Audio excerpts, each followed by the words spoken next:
What's up, guys? Welcome in episode 15. Might have been 51 there of the ATD. No, not ATD Baseball Podcast. Wow. Whoa. Of the Fourth Down Football Show. Sorry, cross sports here. How could I with looking at a cheesehead here? 6-6. I guess I'm still delusional. 7th seed in the NFC. I guess I'm still delusional. I guess I am. I think so. Nah, you Jordan Love MVP conversation. No, I'm just kidding. I'm not that crazy. And we got a normal Giants fan with us too. He's not delusional today. I can't be. Not with that team. At least they didn't lose yesterday. Damn right, you can't lose if you don't play. Well, but you might actually want them to lose a little bit because you're trying to get that higher draft spot right now. Yeah, well, Caleb Williams. Evidently they're not taking the same kind of thought process into that. So, oh yeah, so we'll get into the Packers a little bit later. Sadly, we will probably be talking about my Eagles a little bit. Disgusting. Not too sadly. Okay. Embarrassing loss last night to the 49ers. And then bang, Niner gang. Started off with the college football playoff. Got the 4 teams selected, and boy, was there lots of controversy about it. So we'll get into all of our takes for that. In case you didn't know the field, we got Michigan, number 1, Washington, 2, Texas, 3, Bama, 4. And you might be asking, well, wasn't there another undefeated team who won their conference? Where should they be in all this? Well, you'd be right. Florida State. They think they have a conversation to be in, and I'm very interested, Mello, to see what you got to say on this. What's your whole take on the situation? I feel awful for Florida State because, yeah, they didn't look good in their championship game against Louisville. But at the end of the day, it's like that defense was carrying them. They were great. I'm like, how I never thought that the committee, which a lot of people got some strong things about them right now, I just can't get over the fact that you just mentioned it. An undefeated Power 5 champion did not get into the college football playoff. And it sucks because the part of the reason, if not the main reason why that they didn't get in, was because they lost their quarterback 2 weeks ago or 3 weeks ago, whenever it was. And I hate the fact, and I was telling you that was the reason why Florida State was probably not going to get it, because of the QB situation. It sucks that has become a part of it now. That it's to the point where losing your starting QB in the middle of November is worse than losing a game, because losing a QB is like losing 2 games now all of a sudden. But pressure from the SEC to put somebody in, I think a lot of that had to go into it too.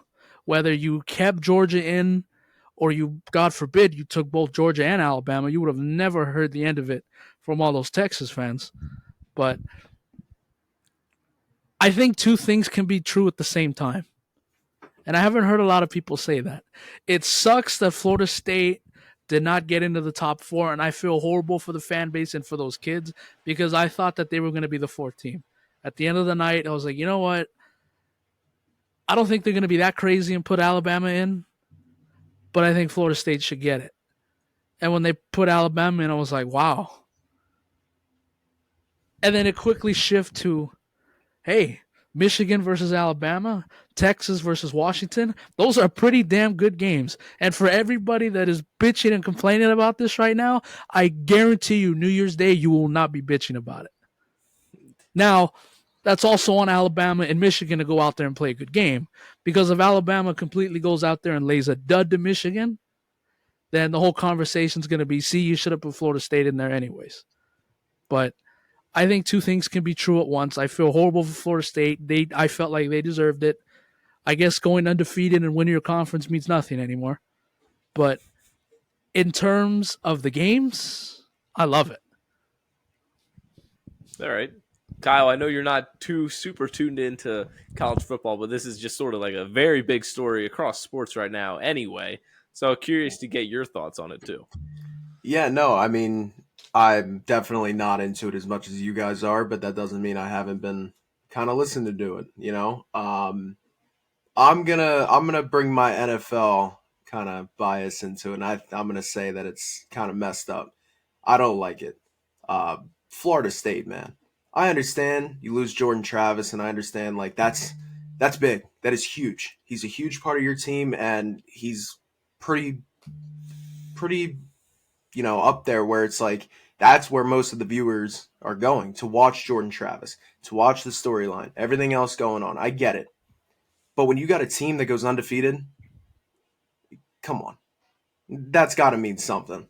And I understand, Alabama has been that team for the last however, I mean, we're all in this age group where we know how dominant Alabama can be. Nick Saban is one of the greatest college coaches of all time. He proves it year after year. I get it. I understand the whole 9 yards of it. But when it comes down to it, I think they just kind of screwed Florida State out of it, and I feel for them. And I feel like they should have been in. And I think that's where my NFL bias comes into play a little bit. I don't like the way the committee handled it, but at the same time, I guess I get it. Those are big games that you know the viewership's going to be out there. That's just how it is. So I understand where they're coming from, but at the same time, Florida State should have been in. I think when you look at it, and if you zoom way out instead of just zooming in on this specific Florida State getting railed out of their spot, you zoom way out and you say, well, isn't it kind of silly to sit down, however many people are on the committee, like 12 guys, 16 guys, whatever it is, and say, oh, yeah, this seems right. You guys should have the power to decide the 4 teams that play for the national championship each year. Yeah, That's literally like the only sport that decides that. Everything else is decided by facts. It's decided by record. And guess what? There's plenty of ties in sports in Major League Baseball, in the NBA, in the NFL, in freaking there's racing, there's ties in all of those. But guess what? There's tiebreakers, and there's tiebreakers for the tiebreakers, and it keeps going beyond that. So I don't know what the formula looks like, but you might need to develop a little formula that you can cook up with a computer and have it run all the algorithms and do all the math and realize which team is the four most deserving.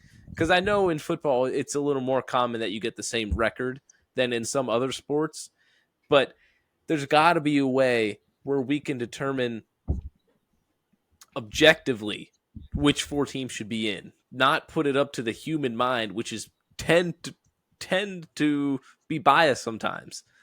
Honestly, whether they'll admit it or not, college football as a whole is sort of biased to the SEC. It feels like they might not admit that, but it sort of feels like it in general. And there's got to be a way that they can cook up some numbers for how much each win is worth, obviously depending how good of a win it was and whatnot.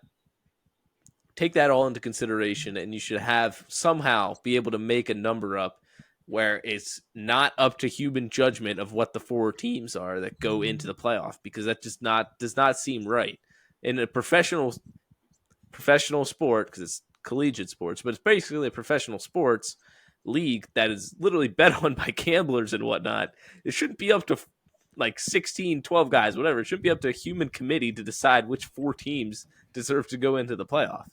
Now, zooming back in on this specific instant, I can understand why you didn't put Florida State in. I can understand. You have this Alabama team. They lost 1 game all year, and it's to a team that's in the top 3. It's to a team that's in the playoff already. So if you're looking to fill that 4th spot and you're saying, all right, Alabama, Georgia, Florida State.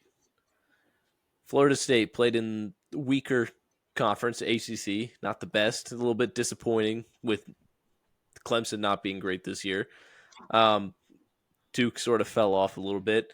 Then you look at Alabama and Georgia. Georgia undefeated the whole way through the season, loses in the SEC championship game to Alabama. Alabama like I said, only lost to Texas and beat the undefeated Georgia team to get in and is the SEC champion. Call me crazy. I can understand where the committee's coming from a little bit. I mean, you're looking at an injured Jordan Travis too, obviously injured, not playing Jordan Travis, and a team that struggled to win their 2 final games of the season in Florida State. I know the general population sort of hates the committee right now and doesn't like this, but I don't hate it totally. Like, it makes sense, and hopefully it'll make for a better game because, if we're being honest, I think Florida State might have got whooped up on by Michigan, but my opinion. So, I mean, to go the other way with that, Alabama was struggling too. They got lucky to get Auburn in the Iron Bowl. Yes. If they would have lost to Auburn, there's no chance they got it. No. We're not having this conversation right now. But I think at the end of the day, it was like, okay, where can we get a better game? And they chose Alabama. And I'm with you. It's like, all right, I get it. But it's still like Florida State went undefeated. I know weaker conference. I get all that. I mean, strength of schedule. But it's got to mean something. Exactly. There's a couple of different things I'll say here again. One, in the few things that we do know about what the committee takes into consideration, and it probably can change somewhat too. Somewhere on their website, it does mention a key player injury is taken into consideration. So this is clearly a key player injury that has to be taken into consideration. But also, I totally forgot what my second thing was there. But I think it was something about it would be a lot better game for sure. And Bama has such a big following. Not that Florida State doesn't, because it's a big national brand too. But still, Bama is a dynasty, like we said, and I feel like if it's a tie goes to Bama, sort of, and it's sort of like a de facto. You gotta default to Alabama right now as they're on this insane run, whether that's right or not. But yeah, that's where I stand on this. So, you guys got anything else you want to add on this before we move to the NFL? The crappy thing about this is, and because next year we're going to 12 teams, the 12-team playoff. Michigan and Ohio State is not going to mean that much anymore next year. Sure, they're going to be 2-3, 2-4 in the rankings, but no matter who wins or who loses, they're both getting in. Doesn't matter.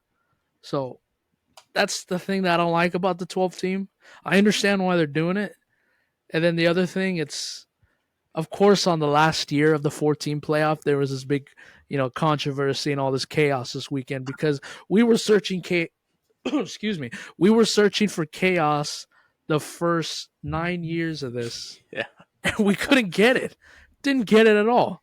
And then, of course, the final year is when all this happened. And lastly, I'll be there January 1st, Alabama, Michigan at the Rose Bowl, the granddaddy of them all. Honored. And it's going to be pretty cool to have Georgia and Alabama come out. Winner goes to the national championship, and we welcome you guys with open arms, and we hope for a great game. I'm sure you'll especially me. I hope so. Melo's one of the few people in Los Angeles that actually cares about college football. Yes, that is right. Not even Caleb Williams cares anymore. Oh, he's coming back, so I don't know. I don't know. He's coming back. He wants to go to New York. No, he doesn't. Brian Daboll. Yeah, no. He'll be out too. Jump into the NFL side of things then. If we're going in chronological order, we'll go with my Eagles first here. And their disappointing, disgusting loss to the 49ers. And then we'll jump to Melo's Packers. Just my thoughts on everything. Very tough loss. And, Whipped. yeah. who was it? Debo was saying that the NFC Championship game last year would have ended up different if they had Brock Purdy, and people sort of mocked him for that. I mean, this is the only rematch that we've gotten, obviously, and the Niners sort of kicked the Eagles' butt. Now, I understand rosters are slightly different this year to last year, but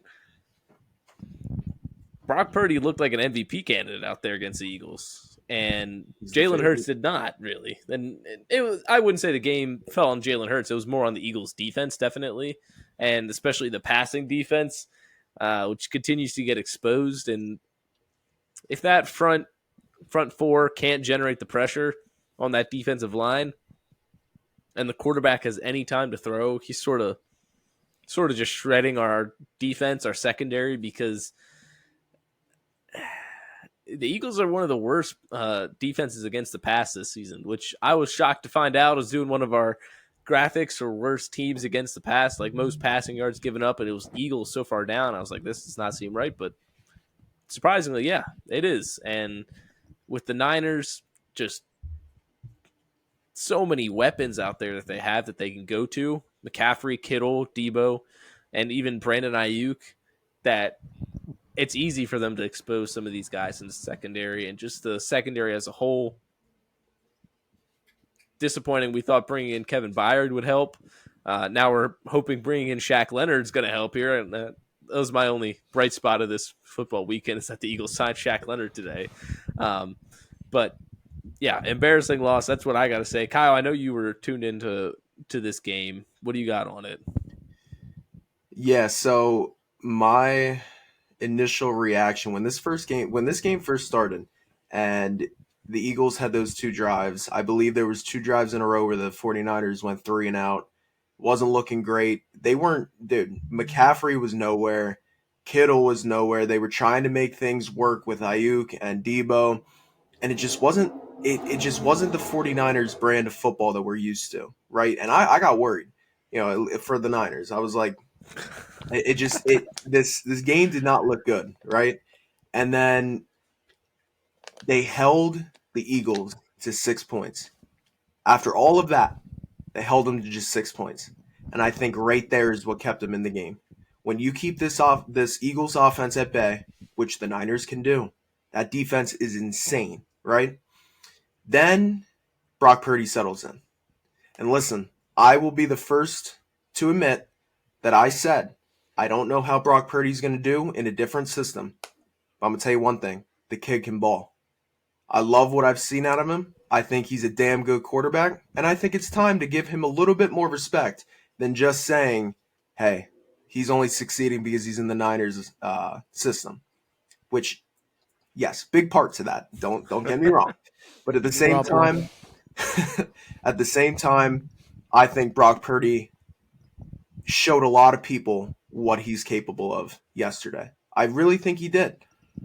And is this a preview of the NFC Championship? I don't know. I hope it is. I really do. Because that game was a lot of fun to watch. And Wow.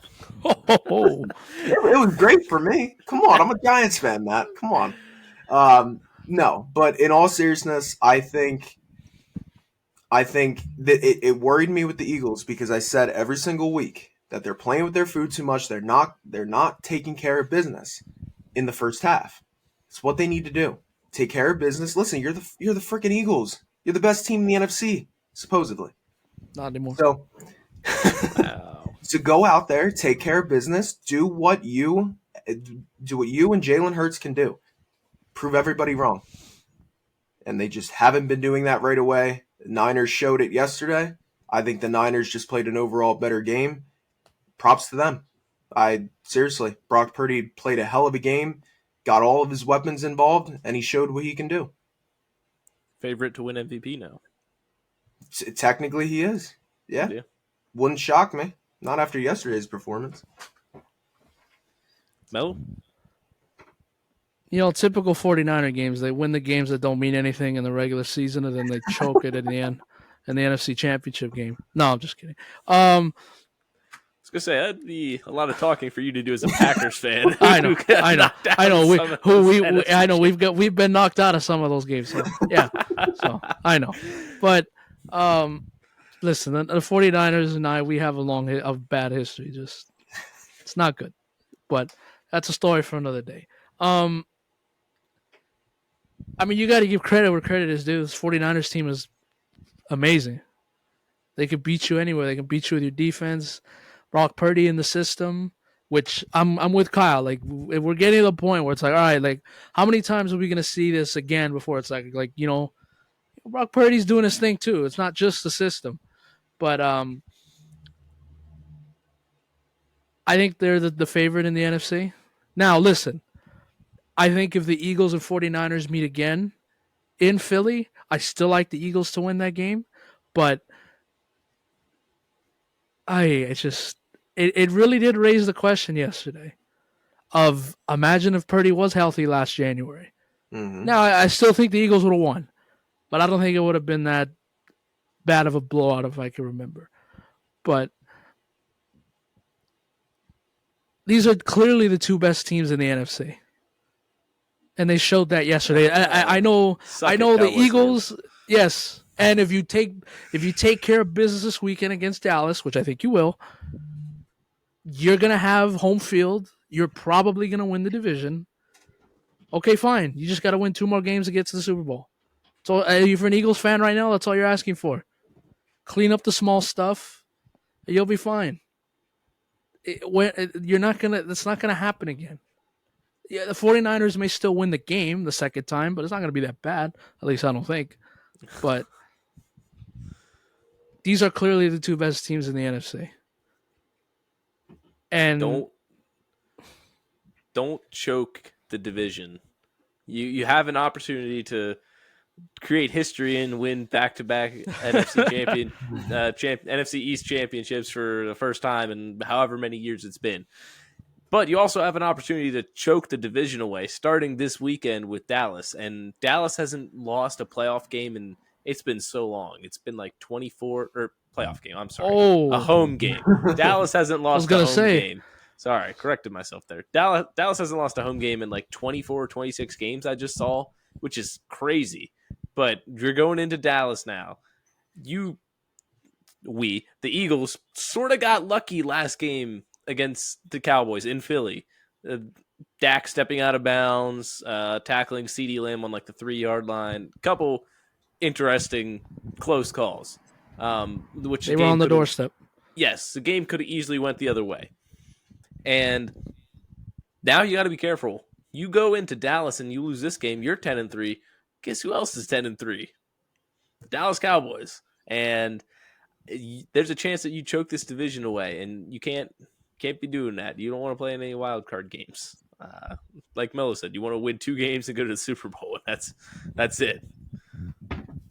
And I'm not saying the Eagles can't win home game. They can't win on the road, but a lot of their success is having games at home, which you can say that for a lot of teams. But just again, it's just like with the Phillies in baseball. It's with the Eagles here too. It's like home field advantage means something.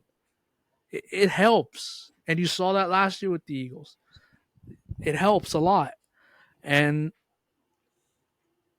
a part of me kind of wants to see this Philly team on the road, try to win a playoff game, but I still think they're in the driver's seat to have the 2 home games to win the NFC East and get the bye, but you never know.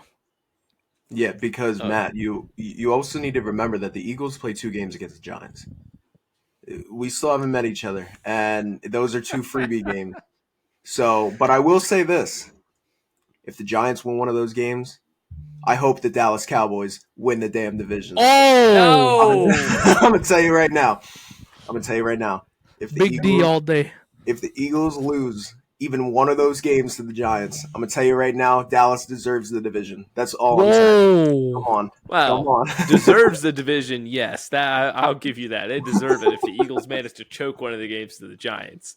But I don't know about cheering for the Cowboys ever, even though it is against my Eagles, just ever. Period. One final little shout out to Big Dom for trying to do Yes. his part there on the sideline. Hey, as an Hey, Eagles you fan, we will sacrifice. take that trade any day of the week. Absolutely. Come We'll on. sacrifice our head of security for Dre Greenlaw every single day. I mean, this guy out here just provoking the Niners, I guess. I mean, out of pocket a little bit. You're not wearing a jersey. You don't really have room to be talking. You're Got a the standing head of ovation. security. I don't exactly understand what you were doing, talking trash to all these guys, but what do I know? So, doing his part, I guess. One more thing before we move on. I want to do this little exercise. Oh, There are 5 games left in the regular season. I want you to, or whoever wants to go. If you guys want to both go for it, I want to hear both of you. I'm going to give you the Eagles schedule, and I'm going to give you the Cowboys schedule. Try to predict wins here. Let's go with the Eagles first. This weekend, Sunday night, Cowboys. Matt, win, right? Obviously. yes. Kyle? I can't go against Dallas at home. I'm saying that's a loss. Ooh, okay. Seahawks Win. in Seattle. Game that got flexed to Monday Night Football. That's a win. Yes. It's a win. Okay, so Matt's 2-0 and Kyle's 1-1. Giants in Philly. Merry Christmas. That's a butt kicking. That's not just a win. That is You're damn gonna right be that's a butt kicking.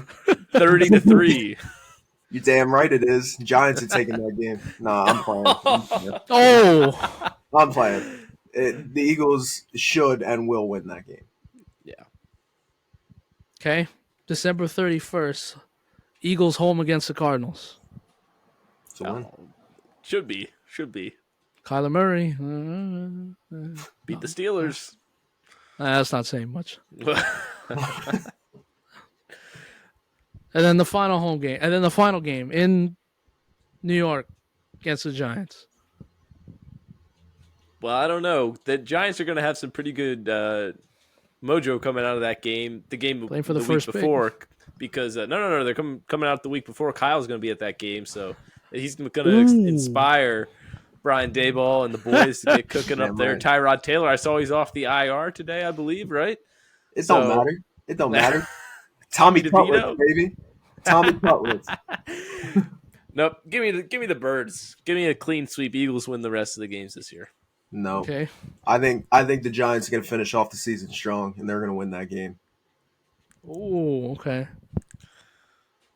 So Kyle, you have the Eagles going 3-2. 3-2. All right, now let's go to the Cowboys schedule. Well, we already did that. We already did the first one, so we know where you guys Yes. stand with that. Mm-hmm. Bills in Buffalo. Oh Ooh, my. that's tough. Ooh, I That could don't go think either it's way. that hard. I think Dallas though.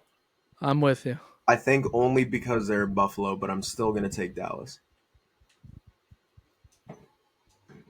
Miami. In Miami. Damn. Mm. Christmas Eve. I think Mike McDaniel delivers me a nice little Christmas present and takes the win against the Cowboys. I'm gonna say that's a loss to Miami. Okay. Back at home against the Lions. Ooh, sneaky good Lions team. They'll be playing for the division that day because the Packers will be a game behind them at that time. So. Give me the Cowboys in this one. I think I'm Dallas with you. wins. Yeah. Okay, and the final game of the year. Washington. Hopefully you guys, Washington. In Washington. It's a win. Yeah, it's a win. They for better be Dallas. careful though.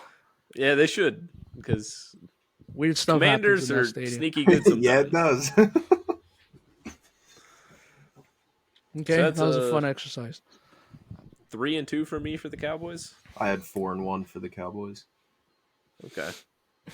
So yeah, I think Kyle's sticking with it. Yeah. Cowboys are going to win this division. It's disgraceful. Only because I'm with Mello. I want to see him on the road. Come on. Okay.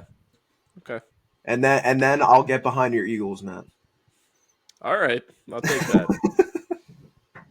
Okay. Matt's bringing out the underdog mask as we speak right Oh, now. Yes, sir. Yes, oh sir. my gosh.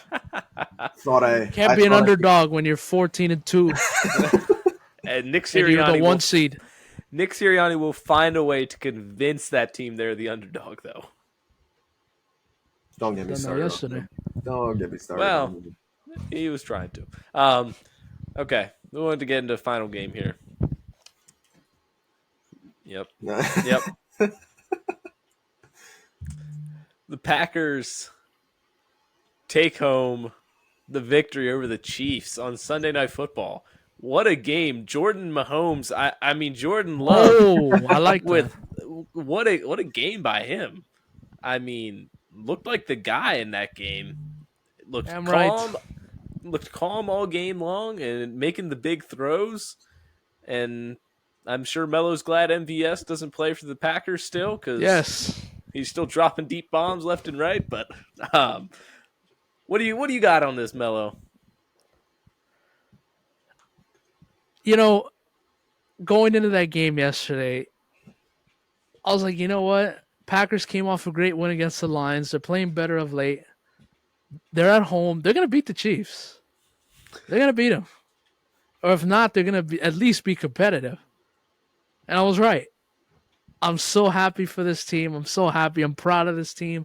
Defense came up huge yesterday with a great interception late.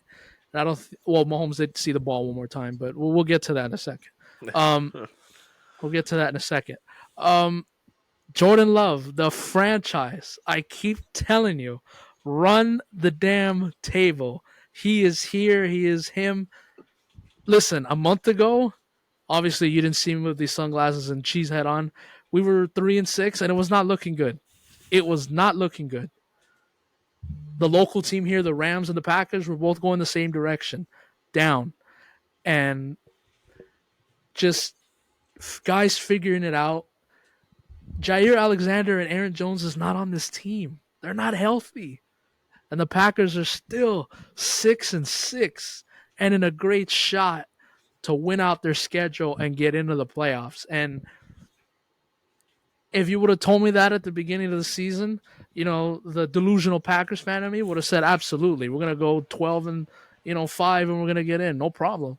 But, I'm not going to lie, a month and a half ago, I was like, I don't think this is happening. It's year one of Jordan Love. We just put him in there. He's having his good moments, but he's also having his bad. Now it seems like the scale is starting to switch a little bit. He's having more of the good and having more of the bad. Is there still room for improvement? Absolutely. This is still his first year being the full-time quarterback of the Green Bay Packers. So there's going to be growing pains, but super proud of this team. Matt LaFleur just doesn't lose in December.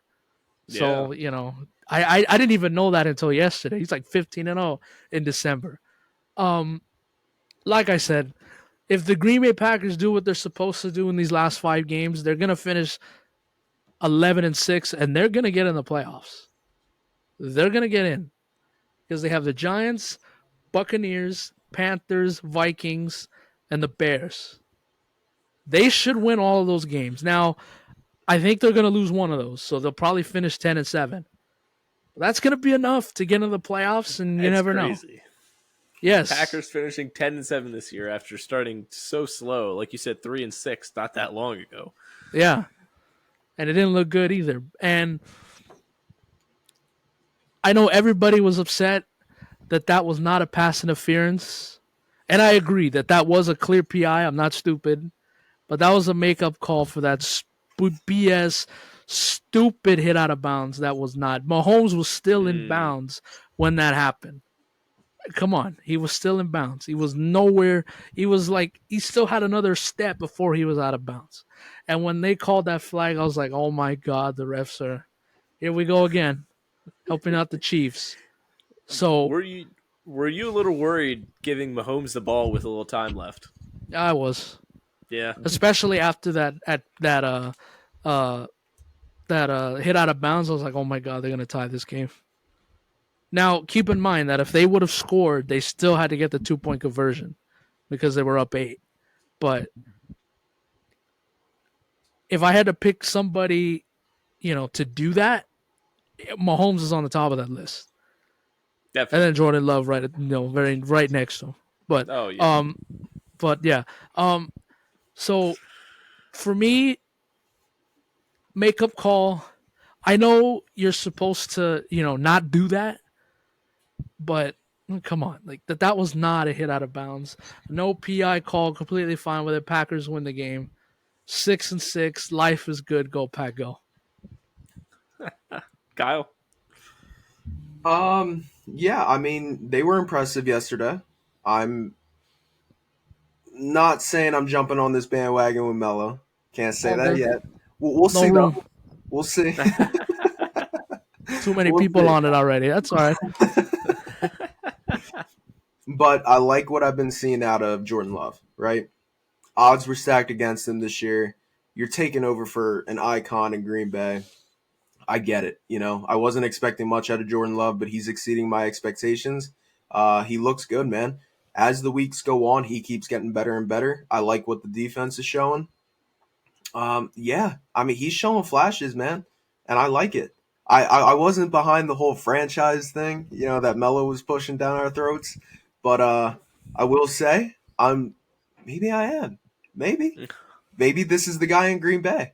I don't know, but he looks good, and I think these last few weeks he's going to prove it even more. And then who knows? Maybe with another full season under his belt next year, we'll see where they go. Yeah. One thing on the Packers, and I'm hit the Chiefs side of things. Sean Clifford, I saw him on the sideline. That he made the game yesterday. The TV copy, I saw him standing there. Penn State alum there hit my heart. I was like, yeah, good. Put him on TV a little bit. Second shout out. I saw Pittsburgh sign Trace McSorley, my guy. Throw it on a dime. Trace McSorley there to be backup for Mitch Trubisky, I guess, now because Kenny Pickett's out. But now, on the Chiefs side of things, we talked about this not that long ago. And I know there's not much you can do about it now at this point in the season, but get Patrick Mahomes some more weapons. I mean, I understand letting go of Tyreek Hill, and you got a massive haul back for him. And you thought, all right, well, we could win without him. And you did. You beat my Eagles in the Super Bowl without him. Teams are like honing in on Travis Kelce more than they ever have because there's no other weapons that you have to worry about covering. I mean, MVS is a deep threat, but he can't always catch the deep ball very well. So, how much of a deep threat really is he? Guys, Pacheco's good out of the backfield, but like he's not as much of a threat in the pass game as you like, maybe. Um, Sky Moore hasn't really panned out yet as a receiver. You counting on some of these guys to play a little bit bigger roles than they have been recently. And you got to do something in this offseason. I know, like I said, it's a little bit too late now to get him weapons. There's not really good free agents out there. Zach Ertz could come home to a nice reunion in Philly. But if the Chiefs were interested in getting like another tight end, I mean, there you go. I don't think they are. They have two decent ones already. But you need to get Patrick Mahomes some weapons in the future. In the draft, in free agency, in the trade market, you had an opportunity. You could have gotten D-Hop beginning of this season, and there was rumors he would have been interested, but you didn't. Take the Niners approach. Just keep adding on weapons. I mean, Niners do it on defense too, but for the Chiefs on offense, just keep bringing in some more weapons. They weren't afraid to go out and use their picks and whatever else to get Christian McCaffrey. So follow that. Don't be afraid. Go out and get some of these guys, sign them to big deals, re-sign them, whatever you got to do. Forget about the salary cap for a second. Yes. Forget about the salary cap for a second. I know you probably wish you had Tyreek Hill now and that he was on pace to beat the receiving record with the Chiefs jersey on, but you got your first round picks, I guess. But good for the Packers, though. Good for them. Good for Jordan Love. He looked good. He looked like a franchise quarterback yesterday. I'll say that. So, AJ Dillon looked like a beast too yesterday. I want to give him props. Looked good. Christian Watson looked very good yesterday too. Yes, he did. Now we got to make sure that he's okay because he was trying to stay in bounds, and then he tweaked his hamstring or something. So hopefully he's okay. But I put this on my story yesterday. I didn't even know Lil Wayne said this, but it's completely true. The Packers turned the page from 12 to 10, and Green Bay has learned how to love again. Oh, that sounds amazing. Oh, yes. Gotta love having a great rapper in your corner. I mean, Yes. Love at first sight, I guess you can say. well, love at first sight, and then you didn't love him, and then now you're back together. You broke up for a little bit. Not every relationship is perfect. That's true. I would know. Oh. All right, time for the Mellows dating history section of this portion of the show. Here we go. Jump right Kids, into cover it. your ears. No, Whoa. Actually, I think that probably puts a bow on this episode pretty much. Don't think we got anything else to cover, and we'll be back next Monday for you. So we'll see you later.